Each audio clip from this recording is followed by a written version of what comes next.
Sua voz ao Senhor. Aleluia. Aleluia.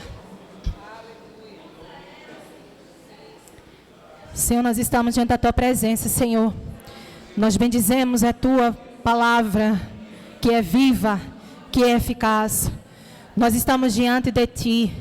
Nós já Te adoramos, já Te bendizemos e continuaremos a Te adorar e Te louvar através da Tua palavra, na qual o Senhor irá utilizar esta serva, esta filha Tua, que ela se tornará agora, Senhor, a Tua boca aqui na terra, a Tua boca agora nesta comunidade de fé. Que o Senhor venha falar aos nossos corações e continuar a falar aos nossos corações, que nós estamos aqui, igual ainda mais como Samuel que diz, fala, Senhor, pois os Teus servos ouvem. Nós estamos aqui com os nossos ouvidos atentos e com os nossos corações abertos para o que o Senhor irá ministrar nessa noite. Em nome de Jesus. Amém.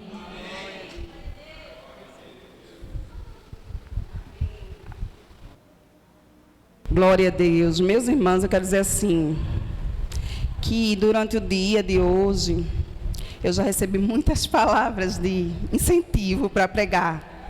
Assim, eu estou assim, acarinhada, com tantas palavras.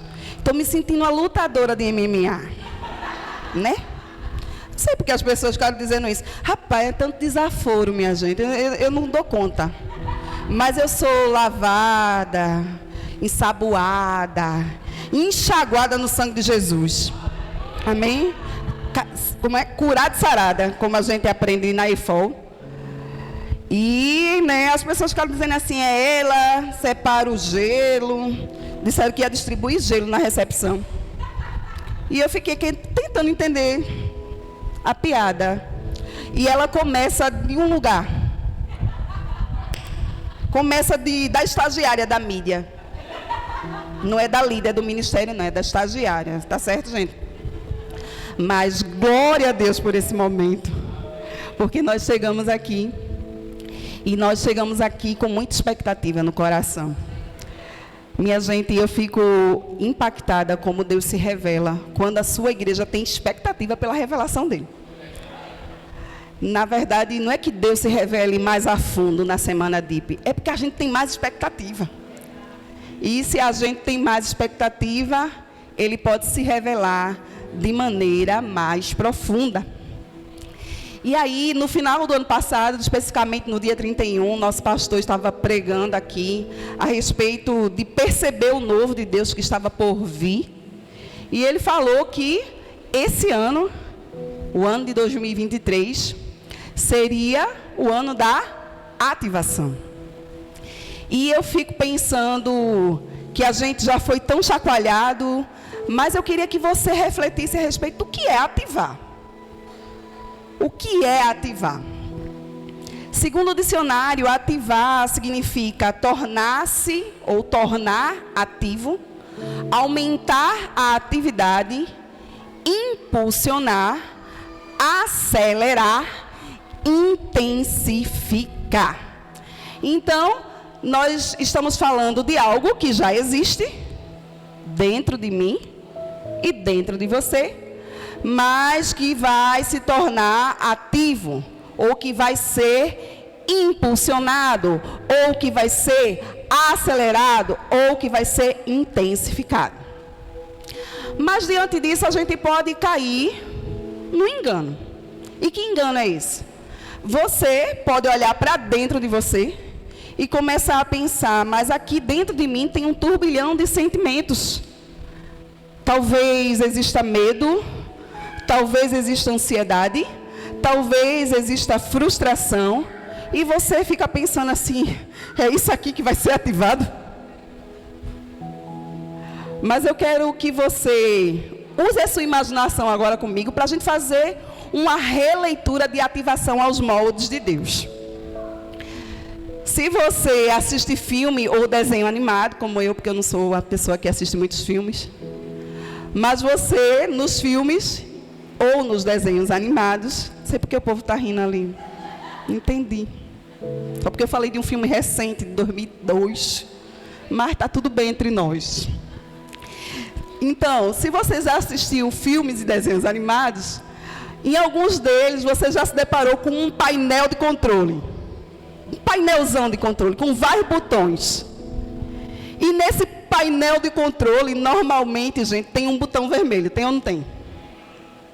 E esse botão vermelho do painel de controle, ele não pode ser apertado. Não é verdade? Esse botão, normalmente, ele está ali brilhando, dizendo que ele não pode ser apertado. Mas todo filme que se preza, alguém vai lá e aperta o botão vermelho.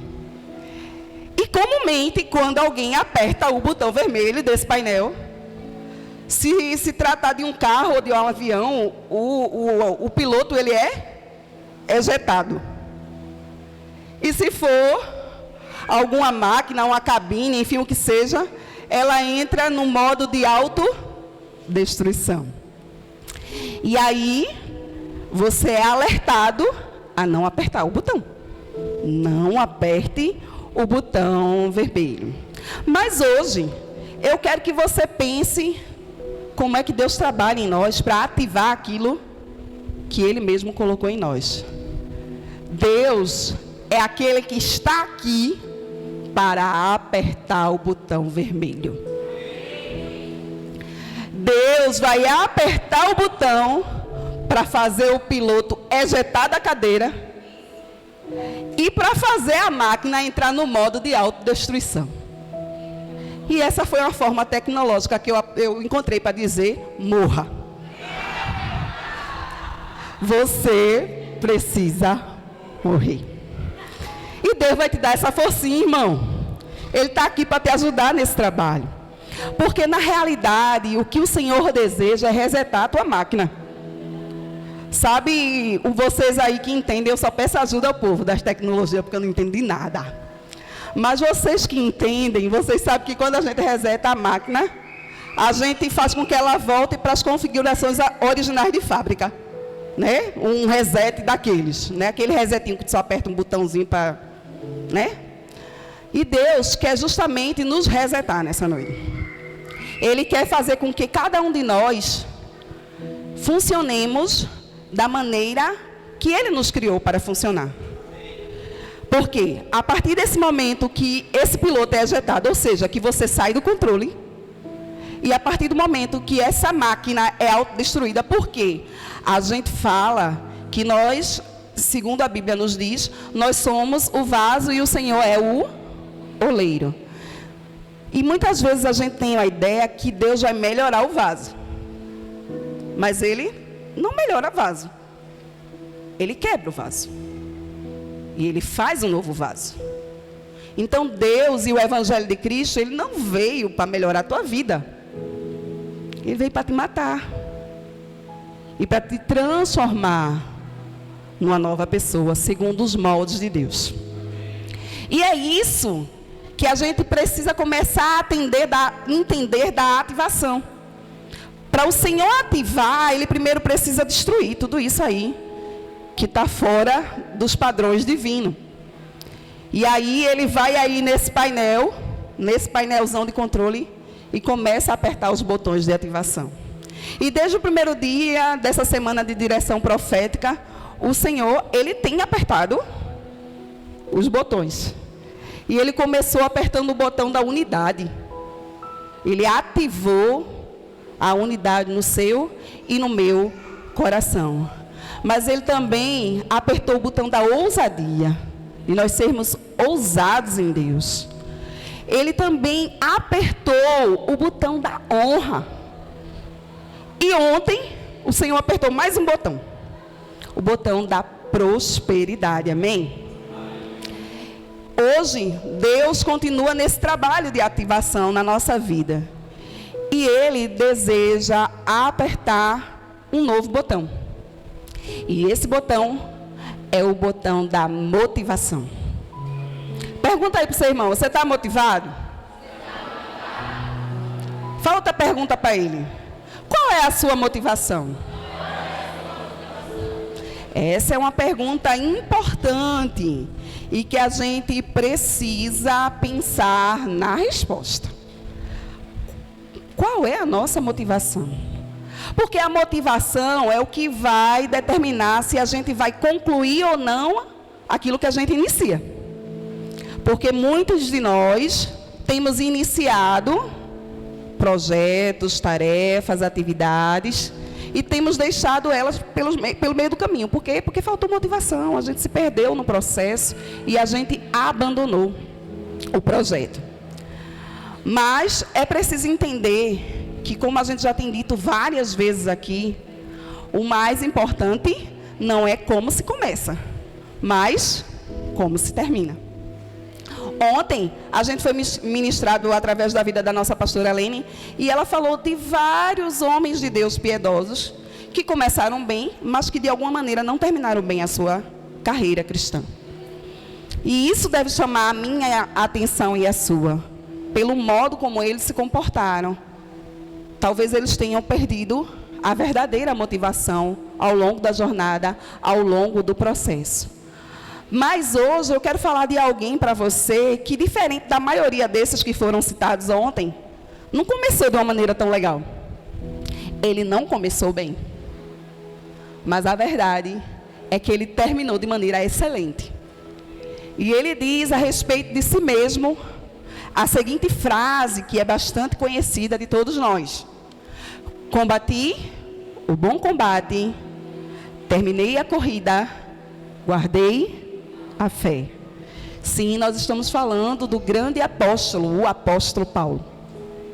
É verdade, ele não começou bem a sua jornada, mas ele terminou de maneira extraordinária. E Paulo foi alguém completamente motivado por Cristo, completamente animado, sabe? Completamente decidido a cumprir a carreira que lhe foi proposta. E nós vamos aprender um pouquinho com Paulo nessa noite. A gente tem muita coisa para aprender com Paulo. Paulo é extraordinário, é excelente. A gente vai aprender só um pouquinho daquilo que, de tantos ensinos, ele nos deixou. E eu queria convidar você a abrir a sua Bíblia no livro de Filipenses.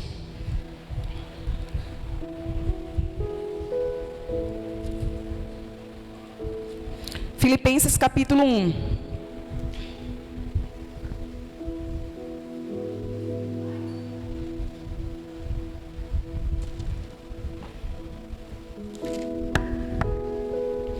Nós vamos fazer a leitura a partir do versículo 12. Filipenses, capítulo 1,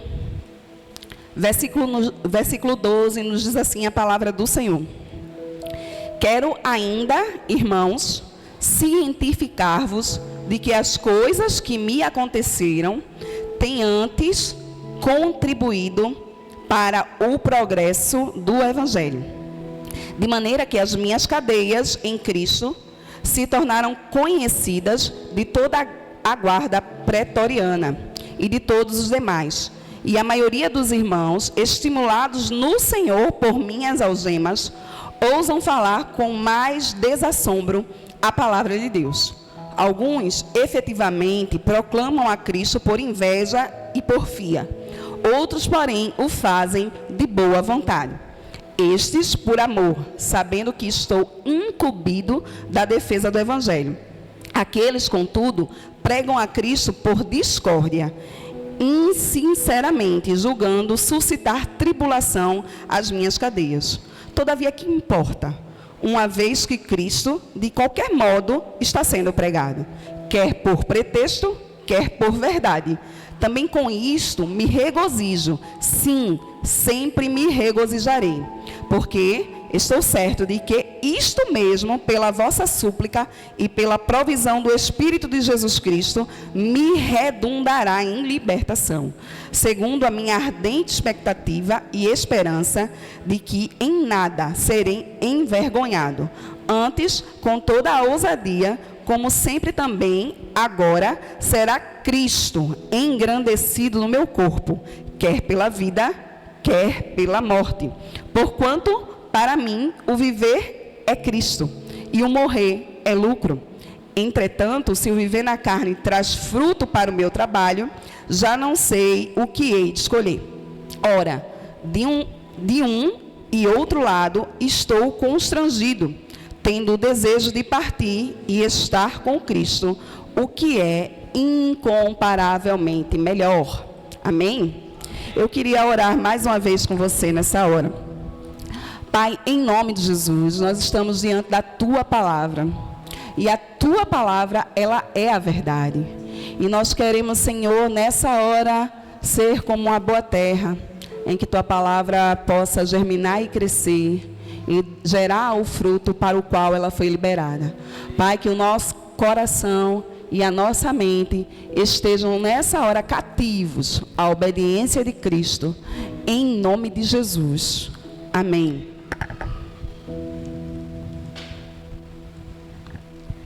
Aqui nessa carta, em sua carta aos irmãos de Filipos, a igreja de Filipenses, nós vamos aqui, exatamente nesse texto que a gente acabou de ler, encontrar o apóstolo Paulo informando a igreja a respeito da sua situação. A igreja de Filipenses era uma igreja muito amada pelo apóstolo Paulo. Ele tinha muito carinho e muita dedicação por essa igreja. Foi uma das igrejas a qual ele plantou. E aqui ele está escrevendo essa carta numa situação não muito cômoda a ele. Paulo estava preso, muito provavelmente em Roma. E ele aqui escreve aos irmãos dizendo de como ele estava e como essa prisão contribuiu para o avanço do Evangelho e como ele se comportou nesse lugar de prisão. Eu quero que você imagine alguém escrevendo uma carta para encorajar outras pessoas numa situação de prisão. Você imagina o nível de motivação dessa pessoa, porque ele estava preso. E ele estava escrevendo uma carta para encorajar os seus irmãos na fé a permanecerem na jornada cristã. E aí, diante dessa expressão de motivação de Paulo, nesse texto que a gente acabou de ler, ele vai nos ensinar, ele vai trazer para nós alguns ladrões da nossa motivação. E você vai perceber comigo que eles se apresentam não somente na vida de Paulo, mas nas nossas vidas também. E eu quero apresentar para você o primeiro ladrão que Paulo nos apresenta aqui nesse texto. Um ladrão da motivação, que é o passado. Paulo diz aqui no texto, no versículo 12, as coisas que me aconteceram. E Paulo diz assim, olha, muitas coisas me aconteceram. E meus irmãos, eu pesquisei uma listinha das coisinhas básicas que aconteceram a Paulo. E eu vou ler aqui para vocês o que eram essas coisas das quais Paulo fala. Paulo, ele foi perseguido em Damasco.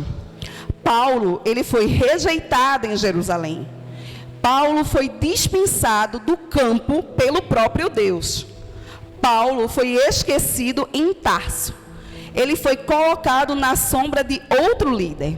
Foi apedrejado e arrastado como morto na cidade de Listra. Ele foi barrado pelo próprio Deus no seu projeto. Ele foi preso e foi açoitado com varas na própria cidade de Filipos. Ele foi escorraçado de Tessalônica e de Bereia. Ele foi chamado de tagarela em Atenas e de impostor em Corinto. Paulo foi preso em Jerusalém e foi acusado em Cesareia. Paulo enfrentou um naufrágio na viagem para Roma. Paulo foi mordido por uma víbora em Malta. E Paulo chegou preso em Roma. E aí? Tá legal o currículo de Paulo? Você imagina o nível das afrontas e das perseguições e das adversidades que esse apóstolo enfrentou? E aí, diante de tudo isso, das coisas que me aconteceram, como ele diz, ele poderia simplesmente ter perdido a sua motivação. Sim ou não? Minha gente, por muito menos a gente já perdeu a nossa motivação. Fala sério. Paulo poderia ter dito, desisto. Não dá para mim não. Que negócio é esse? Quanto mais eu faço, quanto mais eu sou fiel, mais eu sofro, mais eu sou perseguido, mais eu sou açoitado. porque foi essa a sequência da vida do apóstolo Paulo. E aí você fica pensando assim, ele poderia, era justo ele ter dito, Jesus, chama outro. Mas ele disse assim, olha, todas essas coisas que me aconteceram, elas contribuíram para o progresso do Evangelho. Meus irmãos, que motivação extraordinária. Como é que uma pessoa consegue observar todo um passado de tanta dificuldade, de tanta adversidade, de tanta afronta, e encontrar nisso o bem de Deus, o favor de Deus, e entender que tudo isso contribuiu para o progresso do Evangelho. Paulo não olhou para o seu passado como algo que lhe impedia de viver o seu presente e de projetar o seu futuro. Mas muitas vezes o nosso passado é ladrão da nossa motivação. Muitas vezes você está olhando talvez para o ano que acabou de passar, 2022, e você começa a pensar assim, mas eu fiz tantas projeções, fiz tantos planos, e metade deles nem sequer saíram do papel. E metade deles nem sequer eu comecei a trabalhar para que eles se tornassem reais. E muitas vezes isso também afeta a nossa vida com Deus. Muitas vezes você fez aquele plano anual de leitura da Bíblia e você não conseguiu concluir. E aí começa um novo ano e mais uma vez você é desafiado, leia a Bíblia. Comece mais uma vez e você fica dizendo assim, mas o ano passado eu tentei e não consegui, eu nem vou tentar esse ano. Eu já tentei tantas vezes abandonar esse pecado. Eu já sofri tanto insistindo nessa pessoa. Eu já aconselhei tanto fulano e ele não muda. E talvez o teu passado esteja tão presente que ele está impedindo de você perceber e projetar o seu futuro. E ele tem se tornado um ladrão da sua motivação. Meu irmão, não permita que o seu passado se torne um ladrão da sua motivação. Mas faça do seu passado uma alavanca que te impulsiona para viver a história de Deus no teu futuro. Ele tem o melhor para você. E você precisa entender que assim como Paulo entendeu, todas as histórias que você vivenciou no passado, elas contribuem para o progresso do Evangelho. Como assim, pastora? Você não sabe da minha história? Eu fui abusada, eu fui rejeitada. Meu irmão, quando você compartilha o teu testemunho de abuso e de rejeição, e você começa a dizer, olha, eu encontrei um pai que me restaurou, que me aceitou, que me refez, e hoje eu estou aqui. Isso contribui para o progresso do Evangelho. Você precisa encontrar no seu passado molas que te alavanquem para o teu futuro e que contribuam para a propagação do Evangelho de Cristo. Foi isso que Paulo fez. Ele entendeu que todas as coisas que ele passou, que todas as coisas que ele enfrentou, e eu quero te dizer uma coisa, Paulo não enfrentou essas coisas porque ele estava em pecado. Porque muitas vezes as circunstâncias do nosso passado, circunstâncias que a gente enfrentou no passado, elas são consequência de escolhas erradas. Elas são consequências de pecado. Mas no caso de Paulo, não. Ele enfrentou por causa da fidelidade a Cristo. E por causa da fidelidade a Cristo, ele foi açoitado. E por causa da fidelidade a Cristo, ele foi preso. E por causa da fidelidade a Cristo, tudo isso aconteceu com esse apóstolo. Mas é verdade que desde o seu chamado, Paulo recebeu essa palavra. Eu o mostrarei o que é padecer pelo Evangelho de Cristo. E ele sabia que isso fazia parte do pacote.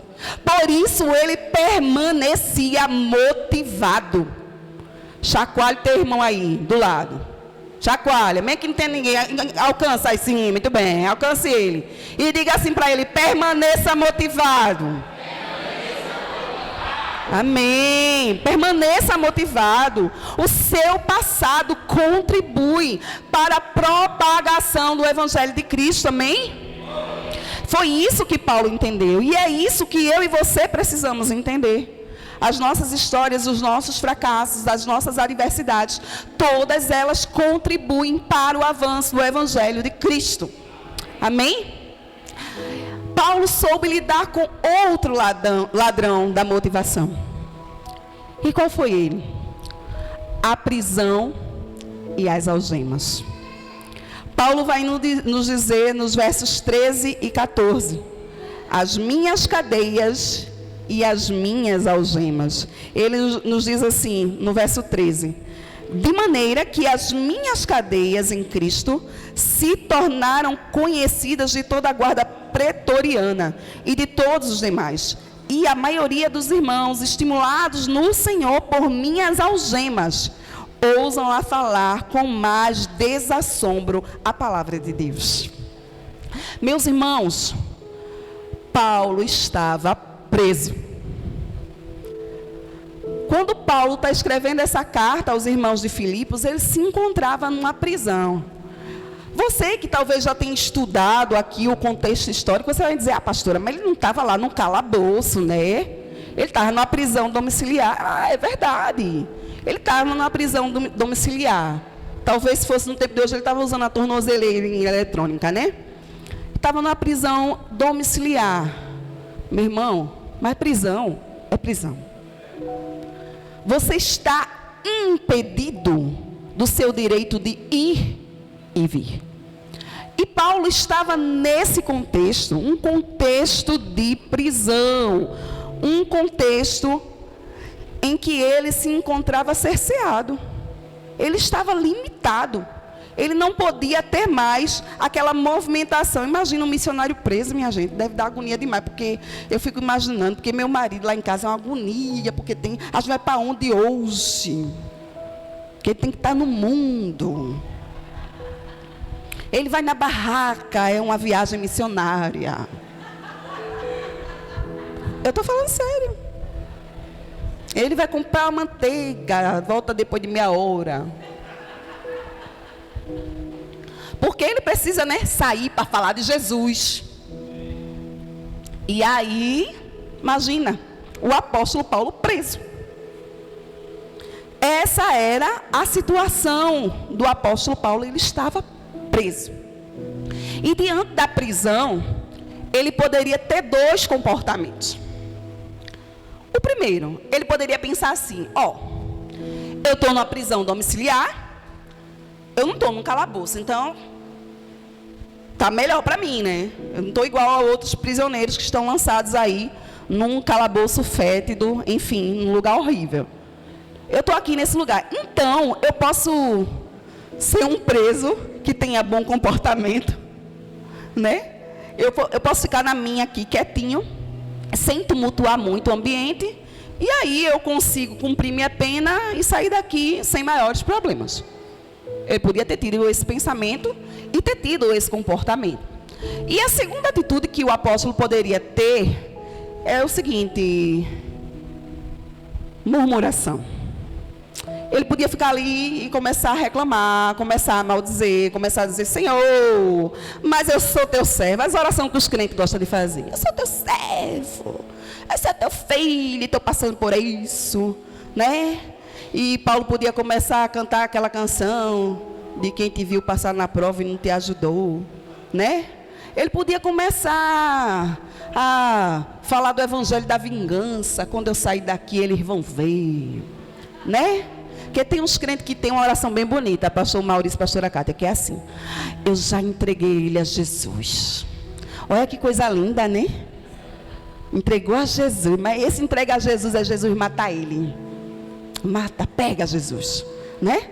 Paulo poderia ter tido esse comportamento de maldizer, de amaldiçoar, né? De murmurar. Mas Paulo nem se acomodou e nem murmurou. Paulo teve um comportamento de alguém que não se deixou vencer pelo ladrão da prisão. Ele continuou motivado na prisão. Minha gente, o homem disse assim: olhe, toda a guarda pretoriana. Eu treinei para dizer essa palavra. Toda a guarda pretoriana ela ouviu a respeito das minhas cadeias em Cristo. Meus irmãos, vocês sabem o que é toda essa guarda? É um torno de 10 mil soldados. 10 mil soldados ouviram a respeito de Cristo. 10 mil homens passaram pela mão de Paulo e ele falando de Jesus a tudinho. Ele estava preso. Mas ele, este mesmo apóstolo, escreveu a Timóteo e disse: olha, o evangelho não está preso. Pelo evangelho eu sofro a ponto de ser preso como criminoso, mas a palavra de Deus não está algemada. Paulo tinha uma motivação. Ele entendia que aquela circunstância de prisão não prendia o evangelho, não algemava a palavra de Cristo. E Paulo disse assim: olha, eu vou abrir minha boca aqui na prisão, e eu vou proclamar o evangelho aqui na prisão. Meu irmão, por muito menos tu fecha a tua boca e deixa de falar de Jesus. Por muito menos tu estás estagnado, tu estás no lugar de prisão e nada acontece, porque esse lugar de estagnação, porque você se posicionou no lugar de estagnação. Porque não são os lugares que determinam o teu comportamento e o meu. Paulo compreendia muito bem isso.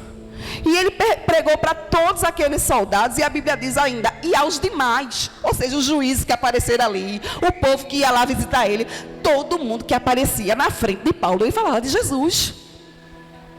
Ele não perdia a oportunidade, ele não perdeu a sua motivação. Ele continuou falando: meu irmão, não perca a sua motivação. Ah, porque eu estou no lugar de estagnação. Ah, porque eu estou presa nesse lugar e eu não posso fazer nada. E quem te disse que tu não pode fazer nada? A pastora Aline falou aqui a respeito, enquanto ela ministrava, da situação do nosso país. E ela falou a respeito de tempos e de dias difíceis. E muitas vezes a gente se coloca nesse lugar como que uma prisão. Como se a gente não pudesse fazer nada. E talvez você diga: mas o que é que eu posso fazer, pastora? Porque agora não pode nem falar que a gente é preso. Mas o evangelho não está preso.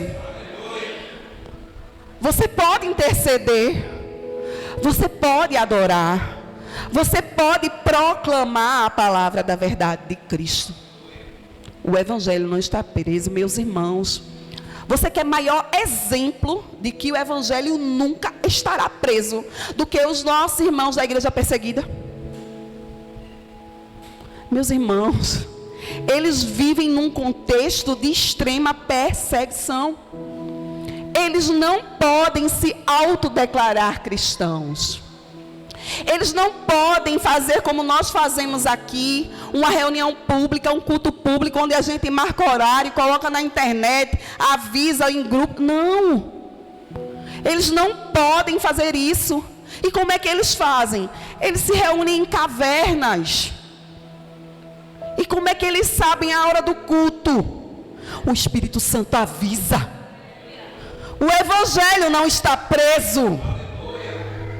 Você entende? Não perca a sua motivação. Mesmo que nós tenhamos que enfrentar tempos difíceis, continue motivado. O evangelho não está preso. Enquanto Paulo pregava o evangelho, ele nos diz, meus irmãos, eu fiquei aleluiada quando eu vi esse texto. Ele diz assim: olha, eu não sei se você percebeu esse texto na leitura. Ele diz assim: a maioria dos irmãos, versículo 14, estimulados no Senhor por minhas algemas, ousaram falar com mais desassombro a palavra de Deus. Meus irmãos, vocês estão ouvindo o que eu ouvi? Os irmãos foram estimulados no Senhor por causa das algemas de Paulo. Eles foram motivados por causa das prisões e das cadeias do apóstolo. Meus irmãos, eles disseram assim: olha, Paulo, ele está preso porque está pregando o evangelho. Nós estamos soltos e por causa disso a gente também vai pregar o evangelho. Meus irmãos, eles poderiam ficar assombrados, eles poderiam ficar temerosos e dizer assim: não, o nosso líder, o nosso apóstolo já foi preso, porque ele estava pregando esse evangelho, então é melhor a gente se calar. Não é assim que muitas vezes acontece? Muitas vezes, quando a gente vê o resultado da perseguição na vida de alguém, a gente diz assim: olha, é melhor não seguir por esse caminho, porque esse caminho é perigoso demais. E pode acontecer coisa pior comigo, eu tenho que preservar a minha vida e a vida da minha família. Mas a verdade é que aqueles irmãos, quando viram a situação de Paulo, que estava preso, mas que mesmo assim continuava pregando o evangelho, ele disse assim: a gente vai pregar também. A gente também vai falar de Jesus. A gente também vai proclamar as boas novas de libertação. Porque nós continuamos motivados e estimulados pelo Senhor. Você precisa continuar motivado, meu irmão. Você ainda não acabou a sua jornada. Você entende isso? Enquanto vida Deus te der, você precisa continuar motivado. Porque você precisa, assim como Paulo dizer no final da sua carreira: eu combati o bom combate. Você precisa concluir essa jornada. A Bíblia diz que nós não somos daqueles que retrocedem. Você não foi feito para retroceder. Permaneça motivado.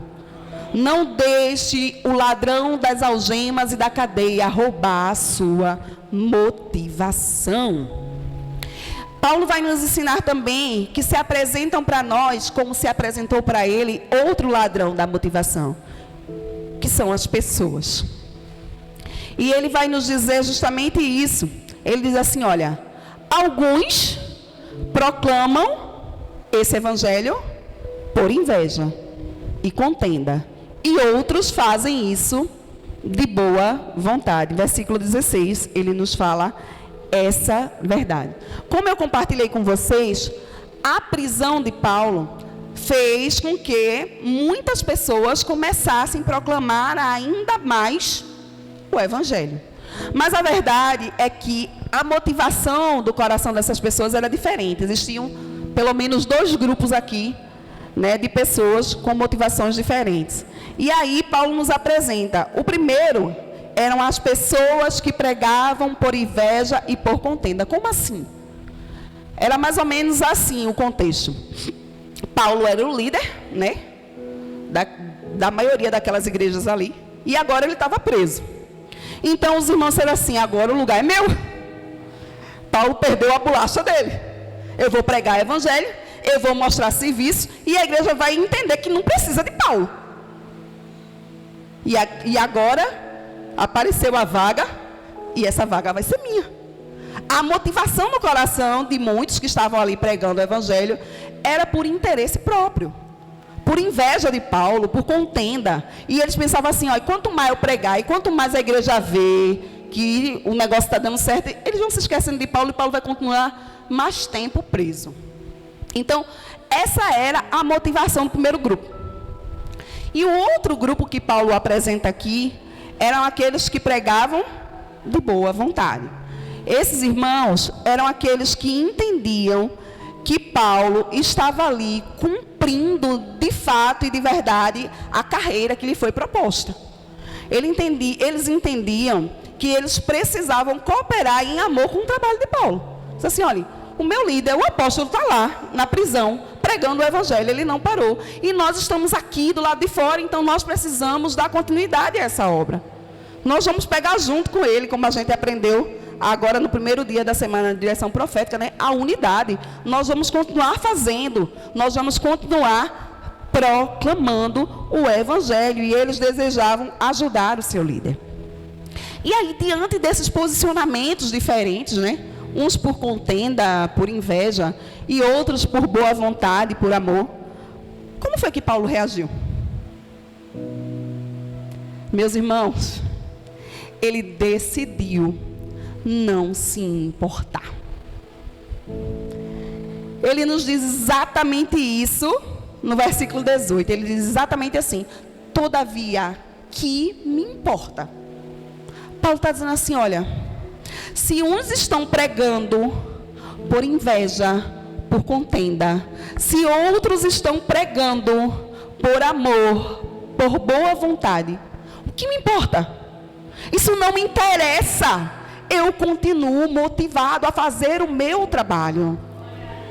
Meus irmãos, você entende uma coisa? Muitas vezes nós estamos presos a pessoas. E quando eu falo de estar presos a pessoas, eu falo que muitas vezes nós estamos presos aos elogios das pessoas ou às críticas das pessoas. Ah, eu fiz algo no reino de Deus, mas ninguém viu. Ah, eu perdi minha motivação, não vou fazer mais, porque o pastor não disse. Meu irmão, que coisa linda que você fez, que excelente trabalho. Ou então, você fez o seu trabalho e chega aquele irmãozinho abençoado. Sabe aquele que vem de ano em ano na igreja? Ai, já fizeram essa decoração, mas ontem estava caindo ele aqui. Porque o irmão que nunca vem, ele repara logo nisso, viu? Eu reparei também, viu, gente? Mas eu estou aqui todo culto. Mas a verdade é que a pessoa vem logo e destila a crítica. E aquilo atinge o seu coração. Ah, eu não vou fazer mais porque eu só sou criticada naquela igreja. Você está preso às críticas e os elogios. E essas pessoas se tornaram para você um ladrão da sua motivação. Porque se não tiver elogio, tu não faz. Se tiver crítica, tu não faz. Presta atenção, o que é que te motiva? Paulo disse assim, ó, se estão fazendo de boa vontade, se estão fazendo por inveja, o que é que me importa, contanto que Cristo seja pregado? Você entende? Ele não estava preso ao mimimi, um bocado de crente mimizento, dodói demais. A gente precisa crescer e entender que não são as pessoas que determinam a minha motivação.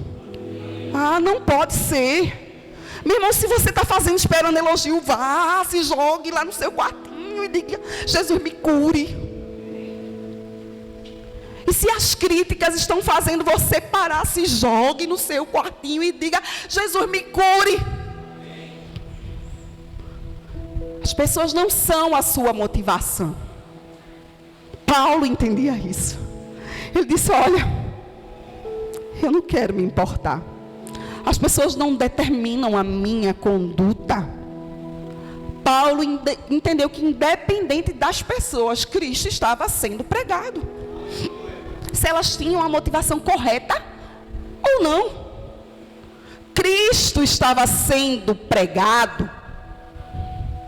Paulo não se tornou refém de nenhum desses ladrões da motivação. Como eu disse, ele era o cara da motivação. E ele concluiu a sua carreira motivado. E aí ele diz para a gente assim, eu continuo motivado, regozijado. Ele disse assim, olha, se pregam por pretexto, se pregam por verdade, também com isto me regozijo. Sim, sempre me regozijarei. Ele disse, olha, eu me alegro. Se estão pregando Cristo para eu continuar preso, para eles terem o seu lugar ao sol, ou se estão pregando Cristo porque me amam e querem contribuir com o trabalho que eu estou empenhado a fazer, eu vou me alegrar de todo jeito. E eu vou continuar alegre. Meus irmãos, isso é um desafio para mim e para você. Porque Paulo não estava dizendo somente de se alegrar por um momento. Ele estava falando de permanecer alegre, de permanecer motivado. Ah, porque a gente começa, Satanás, sai da frente. Hoje eu vou dar bicuda na cara do cão, né, pastor Paulo? Mas no outro dia o cão está estapeando a gente. Porque a gente facilmente sai do lugar da motivação. porque a gente facilmente sai do lugar da alegria. Mas Paulo disse assim: eu me regozijo e continuarei me regozijando. Nós precisamos encontrar esse lugar, o lugar da motivação. E aí você, como eu, pode se perguntar qual era o segredo de Paulo. Paulo devia tomar uma porçãozinha mágica, igual a do papai, que comia lá o espinafre e ficava forte. Porque eu acho que ele era um super-humano, Paulo. Acho que ele não era normal, como Clefson falou de Vanderlei, que era um robô. Estou quase achando que Paulo também. A gente batizou Vanderlei lá em casa depois disso, de montanha.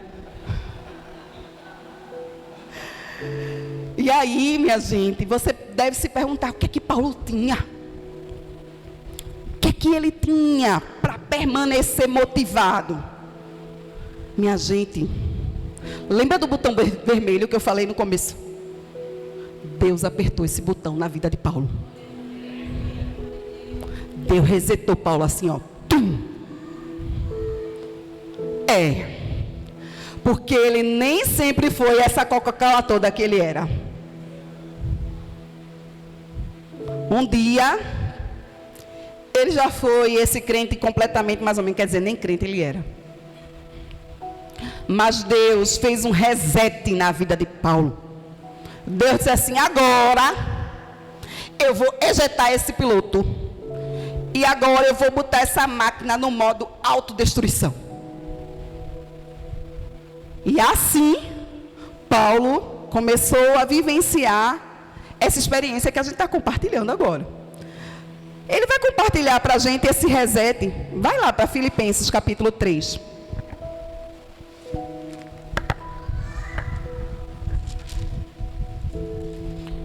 Filipenses 3.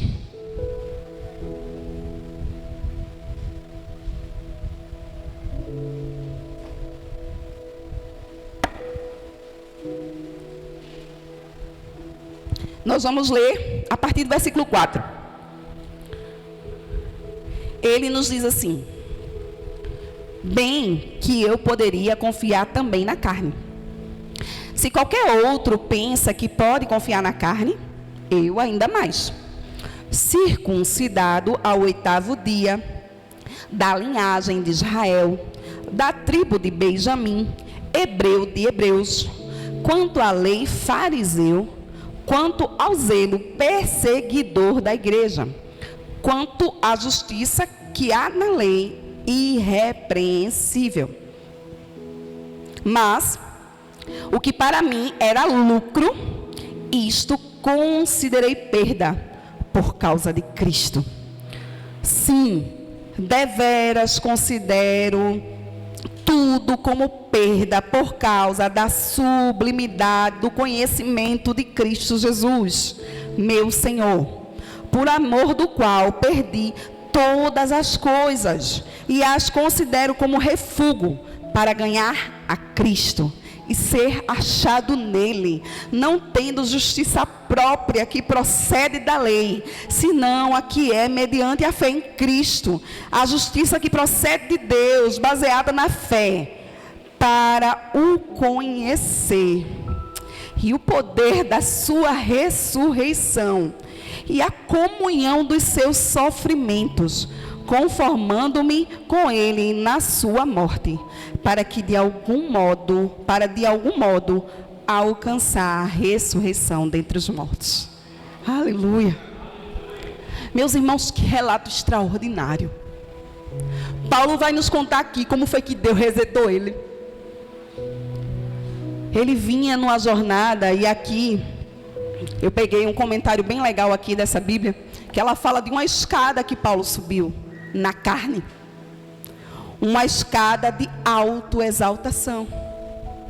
Paulo, enquanto estava vivendo na carne, ele subiu 7 degraus nessa escada de autoexaltação, segundo esse texto que a gente leu. E ele começa dizendo aí, olha, primeiro ele foi circuncidado ao 8º dia. Disse assim, ó, eu cumpri a lei do jeitinho que era. O segundo, eu sou israelita. Mas para você ter certeza, o terceiro, eu sou da tribo de Benjamim, eu sou benjamita. E outra, eu sou hebreus de hebreus. Ou seja, eu sou, meus pais também eram. E ele continua dizendo, eu sou fariseu, eu sou zeloso. E ele diz ainda mais, eu fui um perseguidor da igreja. E ele falava isso anteriormente com orgulho, porque ele tinha plena convicção de que ele estava fazendo a coisa certa.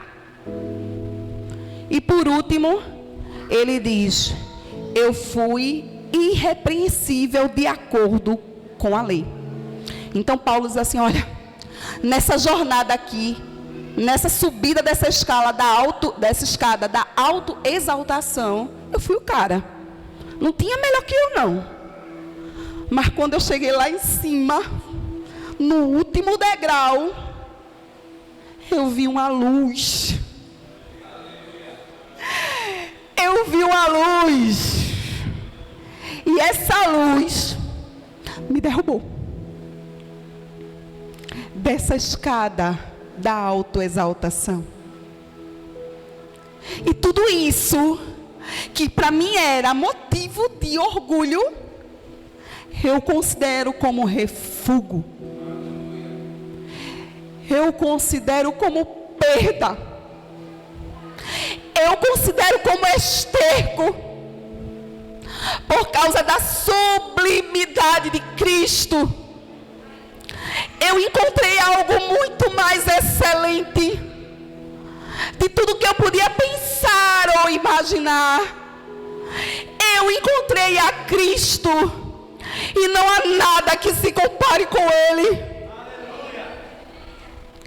Quando você encontra Cristo, você encontrou a sua motivação. Paulo encontrou a motivação da vida dele em Cristo. E ele disse, tudo que eu alcancei, tudo que eu podia ter ou conquistar, nada disso tem valor diante dele. E agora eu vou descer os degraus da auto-humilhação. Porque eu preciso me humilhar para conhecer mais dele. E ele desceu esses degraus. O primeiro para ganhar a Cristo. O segundo para ser achado nele. O terceiro para não ter justiça própria. O quarto para conhecê-lo mais de perto. O quinto para conhecer o poder da sua ressurreição. O sexto para ter comunhão com os seus sofrimentos. Meus irmãos, vocês imaginam o que é ter comunhão com os sofrimentos de Cristo? Nós vivemos num tempo onde o Evangelho é pregado, que a gente só vai ter e a gente só vai ser abençoado. E eu não estou dizendo que isso não é verdade. Isso é verdade.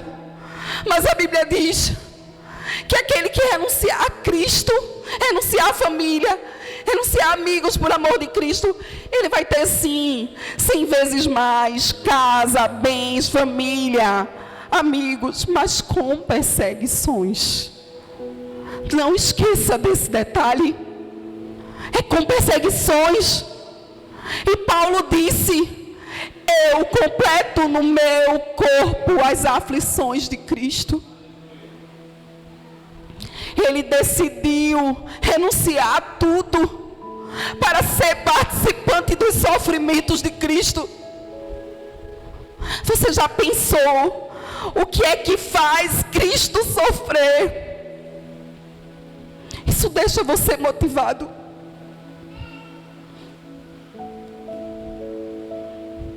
Um mundo de injustiça faz Cristo sofrer. Um mundo de desajustes, de negação da palavra, faz Cristo sofrer. Você precisa ser participante dos sofrimentos de Cristo. Paulo desceu esse degrau.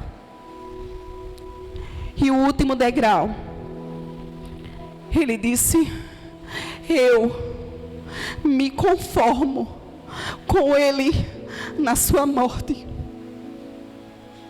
Paulo disse: eu não tenho mais vida. Eu não tenho mais vida, porque a vida é Ele. A vida é Cristo, viver é Cristo, morrer é lucro. Não há vida sem Ele. Essa é a proposta do teu Pai para este ano. Fazer de Cristo a tua motivação. Fazer de Cristo o motivo do teu louvor e da tua alegria.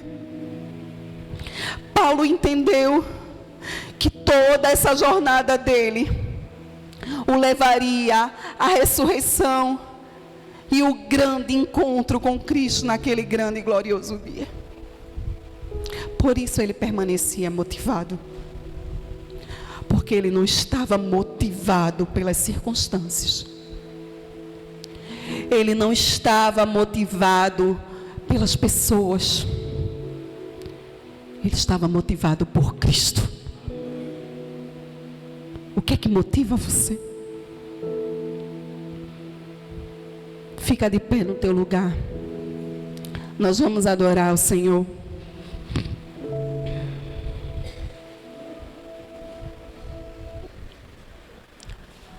Eu quero que você entenda que o teu Pai está no painel de controle da tua vida.